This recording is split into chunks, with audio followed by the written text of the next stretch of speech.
Hello, welcome to the presentation for the District Summer Learning Network's newest tool. My name is Christine Danke. I'm thrilled to be sharing with you this brief overview of the Multilingual Learners Summer Success Tool.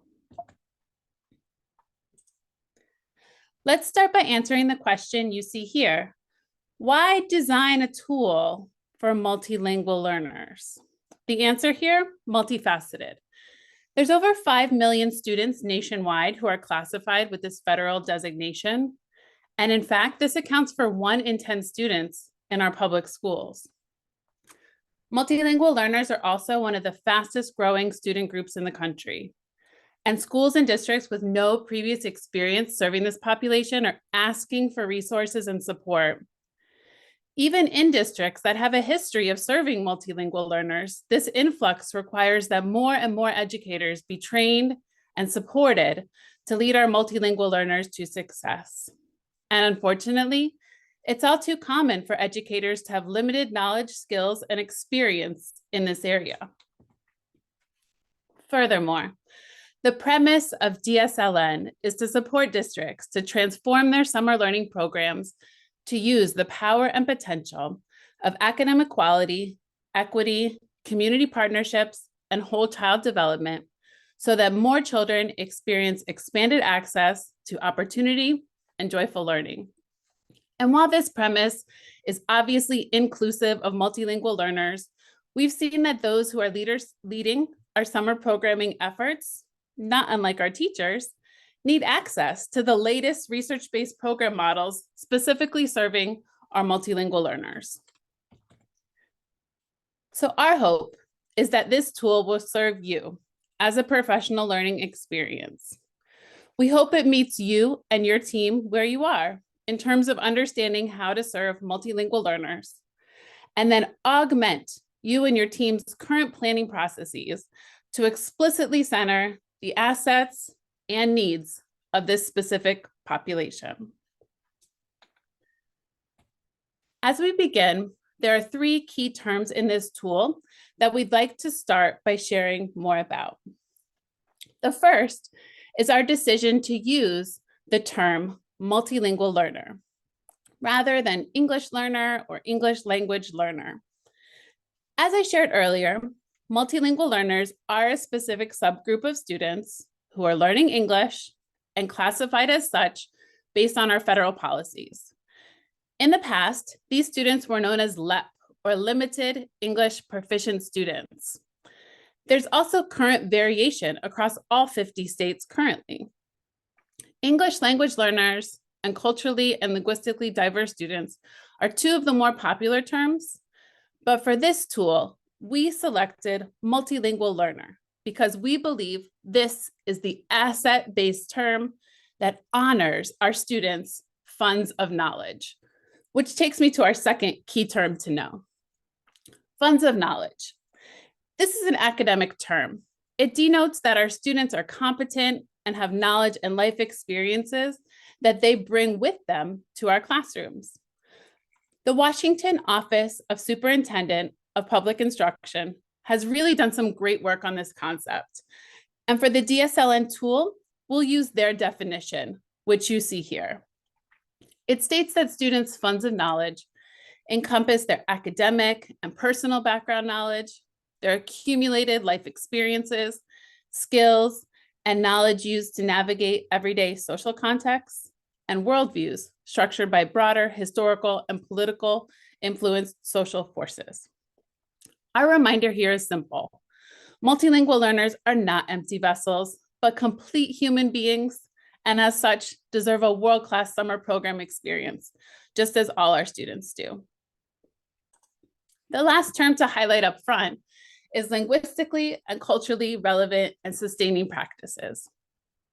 This concept is inclusive of all the teaching and learning practices that affirm linguistic diversity and regard it as an asset in the classroom.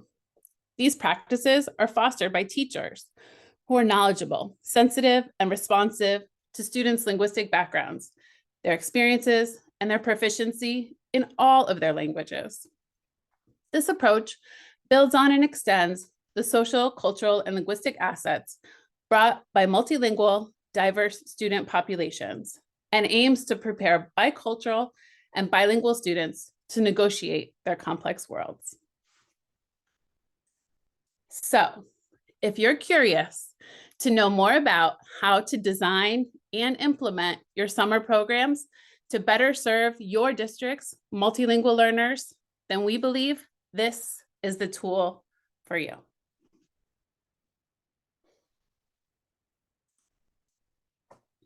Along with the key terms to know, it's important to highlight that our multilingual learner tool is based on the 4 research-based best practices you see here.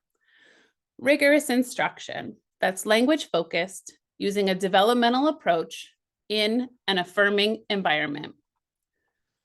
Rigor for multilingual learners means both access to grade level, standards-based instruction and English language development instruction. Language is imperative.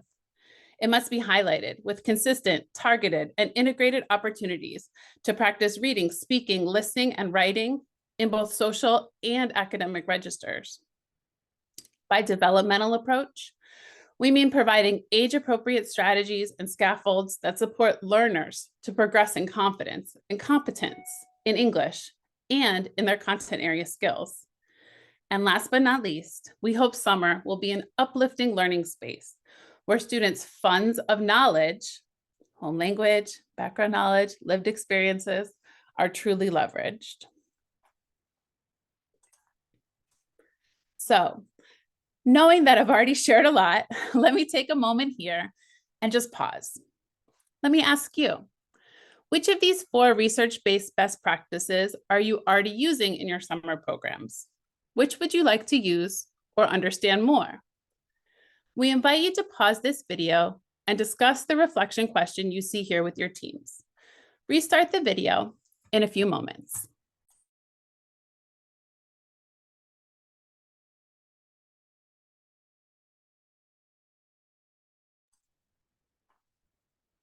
Now that you've considered the 4 research-based best practices in our tool, let us introduce to you the 6 key decision points. These key decision points really are the heart of our tool, and they are shared vision, program model, leveraging expertise, training and support, content, and funding. In the tool's overview, we ask high-level reflection questions for each of these 6 key decision points. We hope this will support you and your team to hone in on your existing strengths and your potential growth edges within your summer programming. Aligned to these 6 key decision points is the district self-assessment. This embedded survey will ask you and your team to come to a consensus about aspects of your current summer programming. Then rate them on a Likert scale that ranges from strongly disagree to strongly agree. The results of this instrument will guide your decision on how to proceed with the full Multilingual Learner Summer Success tool. The 4 research-based best practices and the 6 key decision points are all central to the Multilingual Learner tool overview, which we've been here discussing today.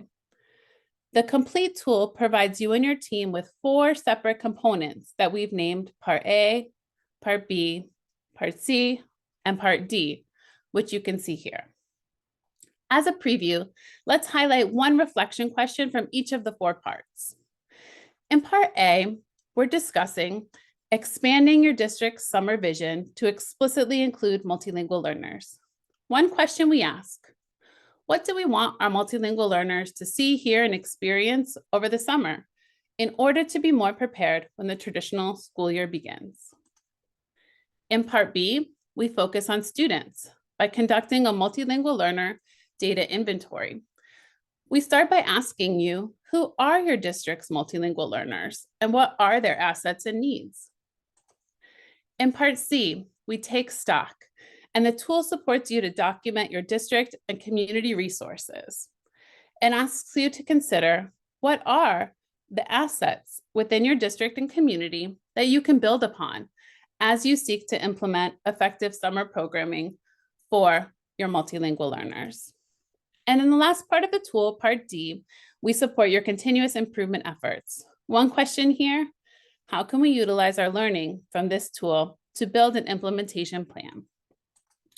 While each section of the tool does build on one another, it is not necessary to complete each of the 4 parts in order to improve your summer program.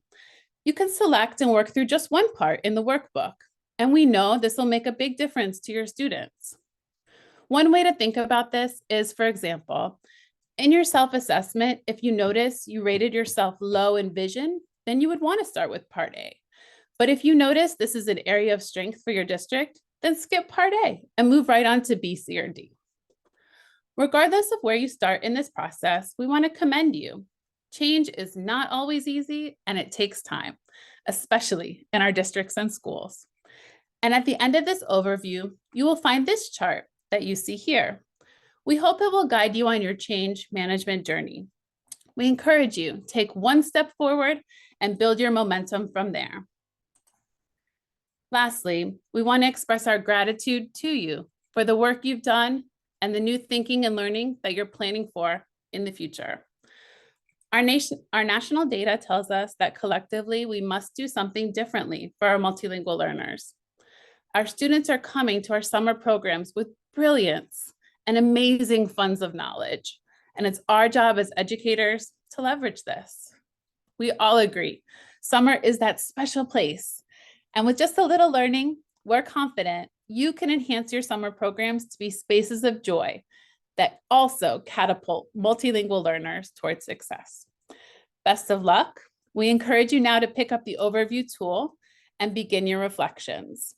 We also remind you there are corresponding short video presentations for each of the 4 parts. For questions, please email summerlearning@fhi360.org.